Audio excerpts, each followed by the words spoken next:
Энэ дарга нараа багт альжганараа өөгчш бүжигаач өдөрч шөнчш байж хамлаа. Дахнарч гэж доо өвөнөр шүү дээ. Бүх хүмүүсийн дид бүтцийг яг тэргүй игнэнд нь хин нэгэн дарга цэрэгт дарамтлуулахгүйгээр бид нэр ажилланаа. Ус төрчих цаг байна, ус төрчихгүй цаг гэж байна. За усч сайтыг үзэж байгаа та бүхэнд энэ өдрийн хүргэе. Бид 365 нэртэй төлөөлөгчийн одоо буланг эхлүүлж байгаа. Тэгээд анхны маань дугаарт одоо Ус аймгийн Улаан ус 11 дөрөвөөс сонгогдсон аймгийн төрлийн төлөөлөгч сайн билгийн анх хоёр оролцож байна. Та энэ өдрийн хүргэе.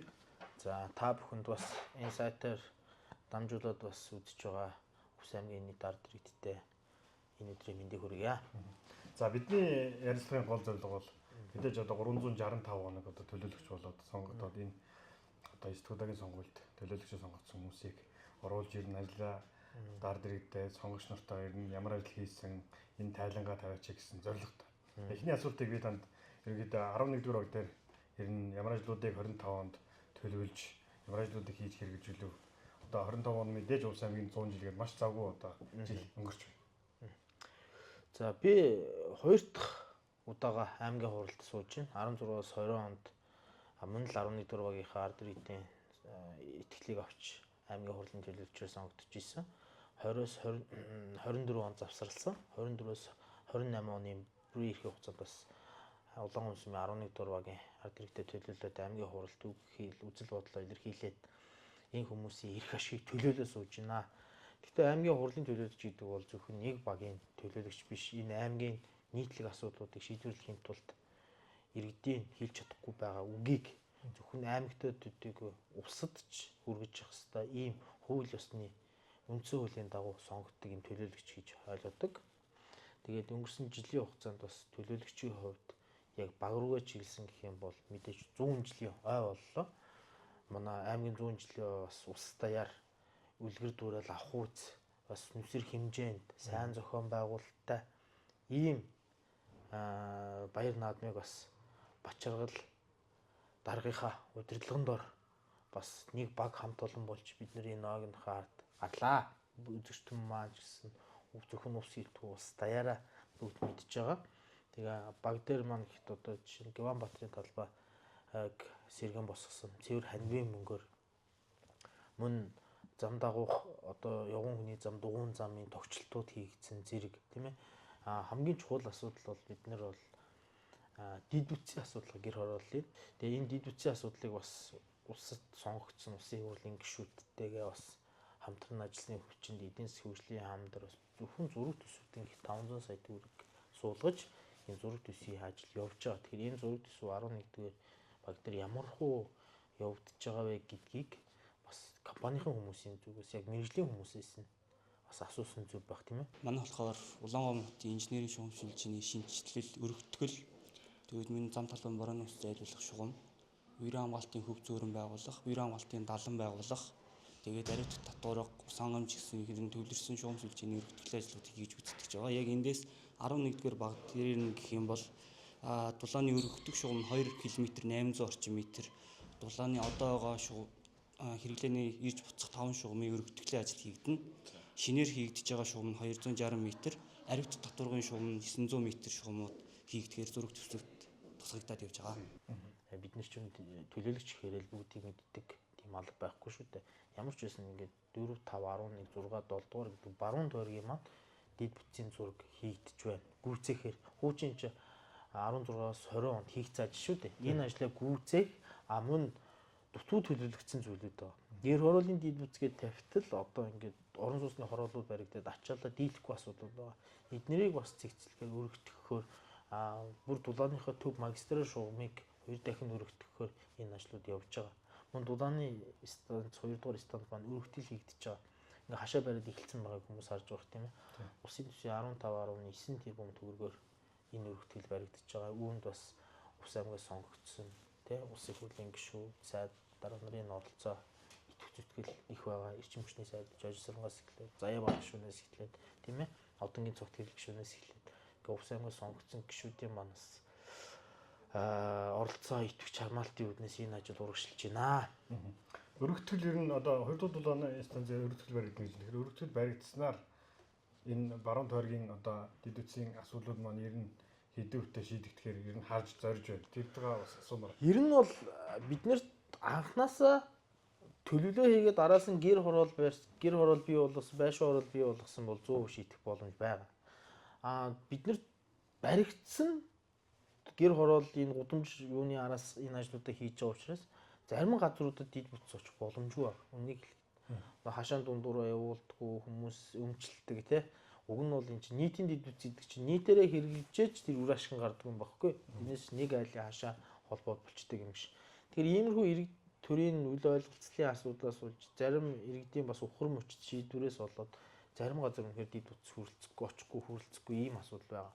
Тэрнээс яг хүрэлцэж очих боломжтой зай талбайтай энэ бүхэл тийм боломжит газруудад дид бүтцийн хос даван шугам бохирын шугамыг хүргэхээр л бид нар ажиллаж байна. Огт боломжгүй газрууд нь одоо үнний хэлхээс өөр арга байхгүй. Ингээд энэ хүмүүс зөвшөөрөхгүй учраас ингээд явж чадахгүй байна гэдэг. Энэ боломжтой шүү дээ. Тий, хэлхээс өөр аргагүй.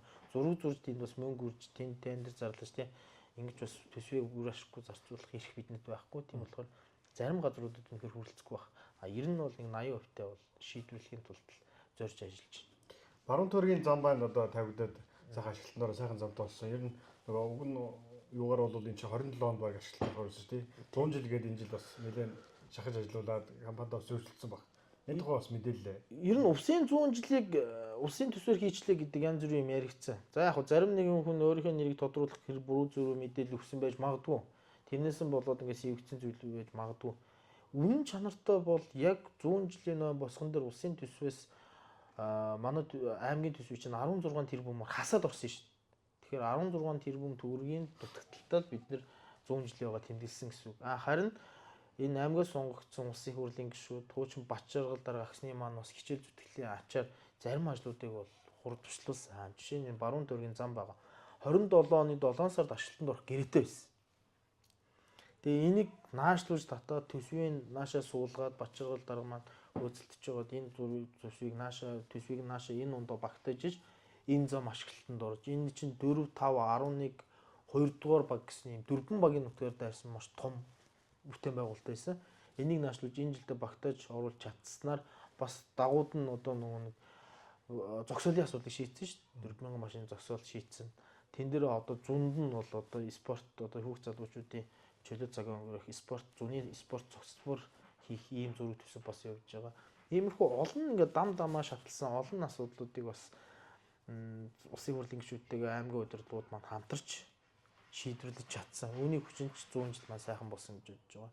Тэгээ баруун тойргийн маань зам ямар ч байсан энэ ундаа ашиглалтанд орж тэр хавь яар дэрэгдийн тэр амьдрах орчинг тий сайжруулсан. Тэг чи тоос шороо бүжигнаад хэцүү байлаа шүү дээ 2 жил бол. Тэгээ ер нь бол аливаа ажлыг тооцоололтоо хүндээ хүргэсэн анхнаас нь ботсон хийхгүй бол 100 жил 25 онд болж байхад 26 онд ашиглалтанд орно гэдэг байдлаар төсөв суулгах гэж болохгүй л дээ. Энэ бол яг л нэг жоохон сэтгэлийн асуудлууд байгаа. Ер нь ажлыг хийхэд юуны түрүүнд попрохтой биш улс сүртэй бодож хэрэгжүүлж чадвал ямар их үр дүн хүрдвэ гэдгийг өнгөрсөн 1 жилийн хугацаанд Бачаргал дарга болон түүний баг хамтал нь харуулж чадсан байгаа гэдэгт бас итгэл төгсөв. Жилийн төсвийн хувьд бол төлөөлөгчид янз бүрийн санал гомдолтой байсан.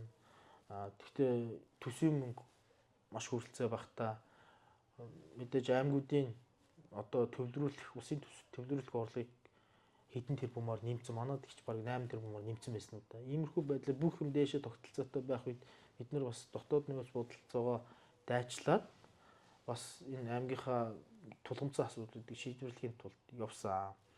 Нэг сорилт гарч ирсэн. Та бүхэн мэдчихэж байгаа. Битүү зах.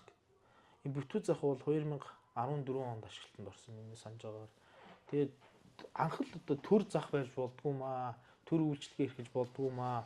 Энийг хувийн хвшилтэнд нөгөө эсвэл хувийн хвшлэр нь бариулаа. Ингэж тэр үеийн 3.5 тэрбум төгрөгөөр сэндвичийн барилга бариа хүлээгээд авсан шүү дээ. Өнөөдөр тэр үеийн 3.5 тэрбумыг одоогийн инфляцийн ханшаар бодвол хэдэн төгрөг вэ? Бараг 10 дахь төгнөс. Тийм мөнгөөр зөөвийн суусны зориулалтад иргэний барилгын стандарт шаардлага хангадаггүй битүү захыг хүлээгээд авсан юм аа, бариулсан юм аа. Тэн дотор хичнээн төгрөгийн мөнгө угаалт яасан явсан нь одоогоор нотлох баримт хүчээс хэлж чадахгүй. Гэхдээ л энгийн нүдээр харахад юм бол хуйлдаа байсан юм аа. Тэгээд ийм барилга маань тэгээд мэдээж сэндвич учраас цаг үеэ дагаад хуучирч одоо шаардлага хангахгүй болсон. Ингээд цахилгааны масс юм уу юу юм ямар юу гарсан одоо хуулийн байгууллага тогтоогүй байна. Гэхдээ ямар ч гэсэн шатсан. Олон зуун түрээслэгчид тохирсон. Энэ асуудлыг мэдээж төрийн өмч байсан учраас энэ дээр төр ямар нэгэн байдлаар хариуцлага хүлээх нь ойлгомжтой. Би ч гэсэн түрээслэгчдийг хүлээж авахтай хэлсэн ба. Энд хариуцлага хүлээх, төр хариуцлага хүлээх нь ойлгомжтой. Хөвсгөл аймагт бас яг ийм жишээ гарсан. Хөвсгөл аймаг өврөөс нь бид нар араас нь төрчөөг байх энэ засгийн газар. Тийм учраас энэ хариуцлага одоо ямар хэмжээр нөхөн олбор өгдийн хуулийн хүрээнтэй яаж засаж залруулдгийг энэ хүртэл нь хамт бас түрээслэгчтэйгээ хамт байна гэдгээ илэрхийлсэн. Тэгээ хоёрдугаарт бас зөвхөн засгийн газар руу хараад эдгээр одоо нөхөн олгор өгөх ёстой гэж суухтай биш, аймаг бас идэвх санаачлаг гаргах ёстой. Үүн дээр бас хурлын дарга Баттулга нэлээд идэвх санаачлаг гаргаж бид нар энэ аймгийн төсөв дээр 3 тэрбум төгрөгийг шин зах барих дээр эхний ээлжинд аймгийн төсөөс суулгаж байгаа. Тэгээд газар төрийн оруулж байгаа нэг тодорхой хэмжээнд нэлээд хувийн хвшилтэйг хамтарч барина. Хувийн хвшилтэйг хамтарч барихдаа дахиж төр хувийн эзэмшихгүй.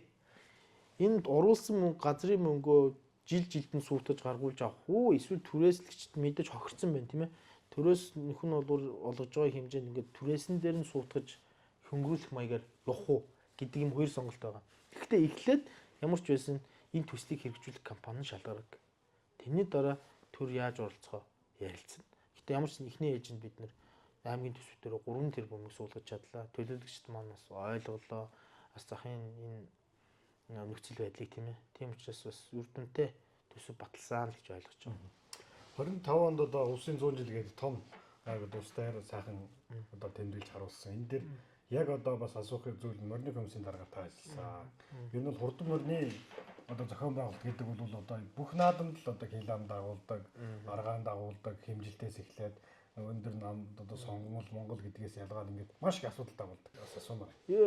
Нэг сар гараад ерөнхийдөө салбар хүмүүсүүд байгуулагдсан. Тэгээ морины комиссийг за нэлээд хил амтай ажиллаа.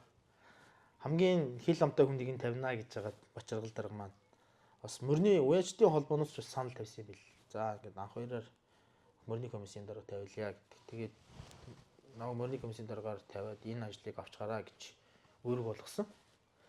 Тэгээд үгүй ээ би энийг нь авахгүй тэрийг нь авах юм гэдэг ийм бас биднэрт ирэх байхгүй. Тэгээ морины комиссийг ахалж ажилласан. Мэдээ 100 жилийн морины комисс болохоор ерөөхдөө эн чинь зөвхөн ус 100 жил биш баруун бүсийн хурд 2025 гэж болсон шүү дээ. Бүсийн хурд болсон. Тэгээ энэ наадмыг бас цэгцтэй сайхан зохион байгуулах морины газрын ажлаас ихсэн жишээ. Морины газар дээр аймгийн төсвөөс тэрбум гаруй төгрөг тавиад тохижуулалтын ажлыг нь хийсэн. Тэгээ морины газрын тохижуулалт хийсэн компани ч гэсэн бас сэтгэл зүрхтэйгээр хийгээд нэмэлт бас ажлууд хийж одоо тэр горив татах тий машинуудын зогсоол бий болох, ноолуулах гэдэг нэлээд ажил болсон. Энэ бүхэн дээр бид нар морины комиссийн зүгээс бүтээн байгуулалтын ажилд оролцож гэсэн нөгөө талаар зам цэвэрлэхээс л хийсэн. Морины замыг Наран булгийн урхын наадлын хашаанаас л хийсэн шүү дээ 22 км. Тэгээд 2 сарын хугацаанд зам цэвэрлсэн. 60 тонн гаруй хуг яс чулуу түүсэн.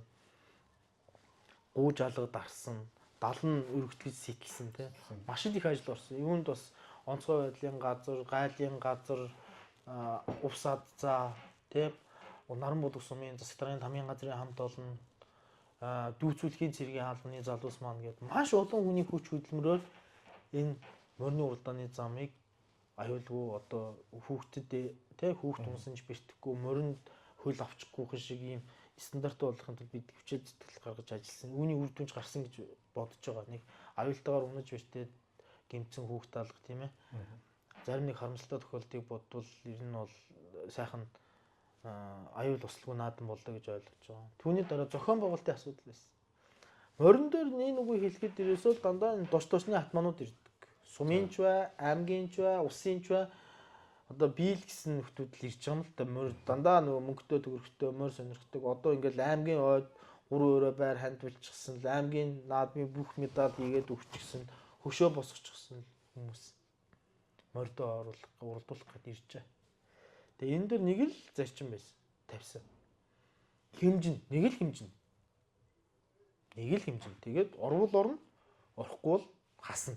Хэний ч морь байсан, ямар ч хурдан буян байсан, усад хідэд орсон хамаахгүй. Энэ бол тэгжил зарчимтай шудраг байж иж ардын хүмүүс наадна. Тэгж хэмцэн учраас тисээс, цагаан архинаас, үлгийгээс ингээд уян дээр байдаг бор уяачдын мөр дайрагдсан шүү дээ. Бүсийн уралдаанд ерөөсө бор уяачдын мөр дайрагдгаа болоо удаж байгаа шүү дээ. Дандаа мөнгөтэй төгрөгтэй компани захирлууд, аймгийн дарга нар, төрийн өмчлөлтийн газрын дарга нар, тийм ээ, сумдын дарга нар, энэ баахан дарга нарын л мөр уралдаг, бүсийн хурлын гишүүдийн мөр уралдаг бас. Тэр явдлыг бол халж чадсан наадам болсон гэж. Тэр хэмжээгээр ч бас улсад бас усын наадам шудрах сайхан боллоо гэдэг нэр гарсан. Яг бай дунд нь ганц нэг асуудал байхыг үүсэхгүй. Хүн л хэмжиж байгаа юм чинь тэнд алдаа гарна. Тэнд алдаа гарна. Багтдаг байж байгаад ингээд хоошоо цахарснаас болоод эсвэл нэг догшин ширүүн наашнаасаа болоод багтдаг байж байгаа. Эсвэл тахтаагаасаа болоод ч юм багтдаг байж байгаа хасагдсан тохиолдол бол байгаа баха. Гомдолтой байж байгаа. Би ч одоо шудраг 100% сайхан хийцэн гэж хэлж чадахгүй. Хүн л юм чинь тэнд ганц нэг хоёрын бас хилмигдэлт явсан байж магадгүй. Эсвэл ингээд бодоод тийм л юм бил. Тэг чивчтэл үйчгсэн тийм мөр адгуусыг чинь тунхан зогсож байгаа хэмжин гэдэг бол үнэхээр хэцүү ажил юм билээ. Мөрний холбоо үүндээ дараад нь илүү боловсронгуй арга хэрэглэмээр юм бил. Гэхдээ ямар ч байсан увсын 100 баруун мөсийн хурд уралдаанд 1000 гаруй мөр бүртгүүлсэн.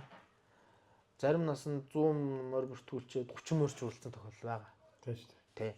Гэхдээ энэ бол шудраг зарчимтай миний танах одоо чинийх минийх гэж ард тал зассангүй уралдах хэвээр яг л цаасан дээр цагаан дээр хараар бичсэн дүрм журмоо баримталж хийсэн баг анхны шахуу наадам. Усад орсон зөндөө олмоор хасагдсан шүү дээ. Энэ дотор чинь хүүчин аймгийн дарга морч хасагдлаа.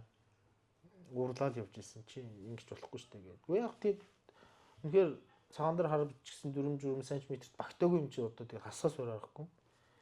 Тэгээд энэ уралдаан текстийнхээ хүчнэж бас усад бас нэрээ гаргасан шудраг сайхан наадам боллоо гэж. Одоо наадмын чинь бас ихэнх хувь нь бас морины хэр шудраг зохион байгуулах шалтгаалж байгаа шүү. Тий, тийм болохоор бас даргийнхаа томьёосын итгэлийг бас хүлээгээд энэ наадмыг хүмүүс түнлэгтээр зохион байгуулагдсан болов уу гэж бодож байгаа. Цаашид жирэн бусад морины уралдаанууд ингэж одоо зүрм журмаа баримталж уралдуулбал хэрүүл лам бахта, тэмцэл бахта тэнд дөрвөн үйлрэл морныхоо араас хөөс хүч хөдөлмөрөө зарцуулаад явж байгаа хүмүүсийн хөдөлмөрийг ч үнэлэгдэж гисэн хөв нэмэртэй юм болов уу гэж бодсон. Би мөр мэдхгүй л дээ зүгээр тэр 3 өдөр зохион байгуулсан наадмыгаа эргээд дүгнэхэд гэж бодлоо. Тэгэхээр одоо бас улс төрийн нэг байдлын талаар бас асуумаар байна. Монгол Ардын намын одоо их хурл баг хурлууд болсон энэ жил. Таны хувьд бас байр сууриач бас хүчтэй илэрхийлээд амжсан. Тэгэхээр ер нь одоо нэг Монгол манай намын дарга нараа баг даруураа гэдэг үг хэлсэн шүү дээ. Яагаад тэгж хэлэх бол нийгэм ямар байна? Өнөөдөр эдийн засаг ямар байна? Улс төрийн нөхцөл байдал ямар байна? Хэн мөнгөтэй, хэн эрх мэдэлтэй бүгдийг шийддэг шудраг бус иргэдэд хууль үйлчилдэг, дээшээ дарга нарын хүмүүс зодтолчл байдаг, хар тамхи хэрглэж байдаг, хууль үйлчилдэг.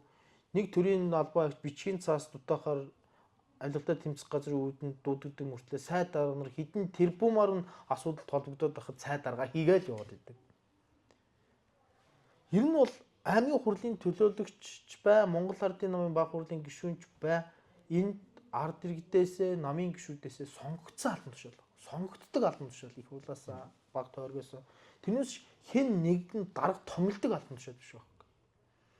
Тэгэхээр энэ нөхцөл болж байгаа бүл процессыг энэ ард түмний амьдралыг төлөөлж байгаа хүмүүс нь хэлэхгүй дарга нартай очиж дойлгоноод худлаа мэдээлэлээр хангаад өөрийнхөө карьерийг бодоод идэг бол энэ нийгэм бүхсэн асуудал шийдвэрлэгдэхгүй байна.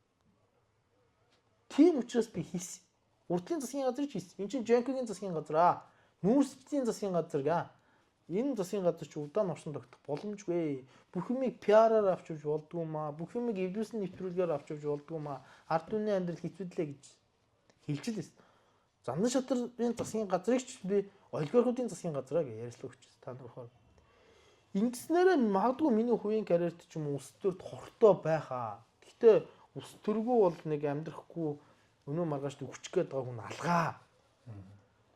Өнөөдөр төсвийн байгууллагууд бүх дансаа ухаалаа 100 төгрөгтөө сууж явахад дарга нар гарч ирээд та нар төсвийн мөнгөөр төсвийн мөнгөөр шинэ жил тэмдэглэхгүй шүү, тансаглахгүй шүү гэж байгаа байхгүй юу? Энэ төсвийн байгууллагууд чинь тансаглах шинэ жилээ тэмдэглэх байхгүй хөдөө мал тоолгонд явах мөнгө байхгүй шүү. Зардал байхгүй, бензин байхгүй. Тэгж эдгээр юугаараа тансаглуулах гээд юугаа тануулах гэдэг юм бэ одоо? Тэгэхээр энэ бүхнийг хэлэх л ёстой шүү. Хин нэг нь. Хин нэг нь хэлэхгүй бүгдээрээ өөрсдөө хувийн карьер албан тушаал 10 20 жилээ цаашдаа яаж явахаа бодоод амаа хамхиад байвал энэ бүхэн засагдахгүй шүү. Бүгд хэлэх ёстой. Бүгд хэлвэл хэлсэн ганц нэг нь хохирож чадахгүй байхгүй юу? Манад бүгд хэлдэггүй учраас хэлсэн ганц нэг нь амьдралаар хохироо яваад идэв юм аа. Одоо цаашдаа ямар дарамт яаж ирэхийг мэдэхгүй. Эхнээсээ бол намын хурлуудаар үг хэлсний төлөө тэ дарамтлах, янз бүрийн боломжийг хаах, тэ сануулах юмнууд явж байгаа нэг үг хэл. Гэхдээ өнөөдөр би залуу юм. Би энэ ус дөргүү бол энэ төлөөлөгчийн суудлгүй бол ч юм энэ засаг даргын зөвлөлийн суудлгүй бол өччих гээд байгаа юм аалга. Тэгэхээр байж байгаа хугацаанд ард иргэдээ төлөөлж байгаа хугацаанд энд байгаа бодит асуудлуудыг ард түмний амьдралыг одоо тэтгэврийн зээлийн хугацааг уртсах нь гэдэг юм. Үнэндээ хугацаа уртсах нь зөв юм уу? Хэмжээг нь нэмэх нь зөв юм уу? Багш эмчнэрийн цалин нэмэхэд дандаа худлаа мэдээлэл өгч. Бараг л 4 сая явдیں۔ 5 сая явдیں۔ Тэгээ бензин шатгуун тасарч ин гэхэд тасраагүй байл гэхэд. Төсөв тасарч ин гэхэд тасраагүй байл гэл өнөөдөр. Бод амьдрал дээр энэ хүмүүс юу болоод байгааг мэдэхгүй ш. Тэр энэ хэлэх ёстой ш. Өнөөдөр Монгол улс дампуур ирмэгдэр биш. Цалингаа энэ сар тавьж чадна. Дараа сар тавьж чадах юм уу? Тавьж чадахгүй л энэ өнөөдөр битээ тансаглаараа гэж гарч иж ярьж байгаа дарга нар юу хэл? Энэ иргэдийн дүү хоолой бодит байдлыг хэлж ярихад ямар нэгэн зинда хүүс тэ юу тий яс үндэсний ялгаа байхгүй бүгд хэлж ярих хэрэгтэй гэж бодож байна. Энэ аймгийн бусад аймгийн удирдлагууд бусад аймгийн төлөөлөгчдийг ч юм байгаа нөхцөл байдлыг хэлээсэй гэж бодож байна. Бидний хэлдгүүгээс, бидний долгондгоос, бидний дандаа далдаадгаас тэ маргааш нөгөөдрийнхээ албан тушаал боддгоос сонгогчдоо ч үнэ хийж чаддгүй, дарга нартаа ч үнэ хийж чаддгүй юм халууны зулцах шиг байдалд орчихсон. Үүнээс бол бүр л харанхуй руу, бүр л дампуурл руу, тэ бүр л юм дарангуул руу яваад шин. Тийм учраас нэггүй л үзэл бодлоо чөлөөтэй илэрхийлээд байгаа. Үүнээс айхгүй. Тэр нь бол одоо нөгөө бас хэлж байгаа аймаг нөгөө төсөв үнэхээр хэцүү байгаа. Тоолгондоо шившээд тахгүй. Сумуудын одоо манай Увс аймагт бас нэлээд олон сумууд бүгд л одоо тийм хэцүү байдалтай байгаа шүү дээ. Энэ асуудал ер нь яаж шийдэх гэх бол ер нь одоо шинэ аймгийн одоо засагаас 5 газраас ямар хуу байр суурийг илэрхийлдэж тааш одоо бас бичгнэж өгж л байгаа тийм ээ. За одоо засаг даргын үүргийг орлогч Баатар сан дарга хүлээж аваад ажиллаж байгаа. Тэгээ энд байгаа аймагт байгаа бодит нөхцөл байдлуудаа ерөөсөө дээшээ бичгээр ингээд төсөв санхүү юм байна. Хөрөлцөхгүй байна гэдэг юмнуудаа явуулж байгаа. Сангийн өмнөөс бол утгагүй шийдвэрлэнэ л гэж байна. Хизээ шийдвэрлэе. Өвөл өнгөрлө. Ойрын одоо 10 хэдэн жил миний санахаар ингэж мал тоолгоны зардал байхгүй багийн дарга нар зээл аваа явж ирснийг санахгүй юм байна. Тартагтаад болж байгаа байхгүй. Үндсэн хуулинд мал бол үндэсний баялаг гэж заасан. Тэр үндэсний баялагаа тоолоход өнөөдөр зардалгүй байна шүү дээ. Тэгэхээр бид нар цаана юу хэлсэн бэ гэдэг нь эргэлздэг гоц. Тэгээд дээр нь төрийн албаа гэжтэйгээ урамшуулыг хасаа хийсэн. Эдгээр чинь төрийн төлөө энэ ард иргэдэд муу сайнараа дуудлуулан төрийн үйлчлэгээ хүргэхийн төлөө сурж боловсруулахын төлөө үр хөвгтийн сурж боловсруулахын төлөө хүн амыг нь эрүүл мэнд байлгахын төлөө төрийн үйлчлэгээ хүргэхийн төлөө тий өдөр шөнөгүй ажиллаж байгаа шүү. Энэ хүмүүсийнхаа байж жилд авдаг нэг урамшуулыг хасч хайчаа. Тэгчээ өнөөдөр та нар химнэ гэж тавлаас өгч. Цалингаа чүү чамаа өгөх юм өгөхгүй юм те. Ер нь бол нөхцөл байдал хүнд байна шүү. Тэгээд цаашаа одоо яа шийдвэрлэх юм байгаа юм одоо энэ засгийн газар одоо ус орн удирдах байгаа хүмүүс маань харга бодож байгаа л гэж бодож. Миний хувьд бол ер нь бол бүгдээрээ л энэ байгаа бодит байдлыг ич зоохгүй хэлээсэй л хүсэж байна. За тэгэхээр уусч сая 5 хүндээ төлөөлөгчийн одоо 365 нэвтрүүлгийн анхны дугаараа хүргэлээ. Тэгээ бидний урилгыг хүлээж авч бас цаг заваарга ярилцсан танд баярлалаа. 2024-өөс 2028 оны иргэдийн төлөөлөгчдийн хурлын хуралдааны одоо бүрэн эрх хэрэгжиж эхэлснээс хойш нийтдээ одоо 9 удаагийн хуралдаан болсон байна. Тэгээд ээлжид бол ээлжид улсын 9 удаагийн хуралдаанд төлөөлөгч анх хоёр маань 1 удаа чөлөөтэй усад хуралдаанд бол өөрийн биеэр оролцсон байна. За нийт хилцэж буй асуудлуудтай холбоотойгоор нийт 15 удаагийн саналыг хэлж хуралдаанд оролцсон байна.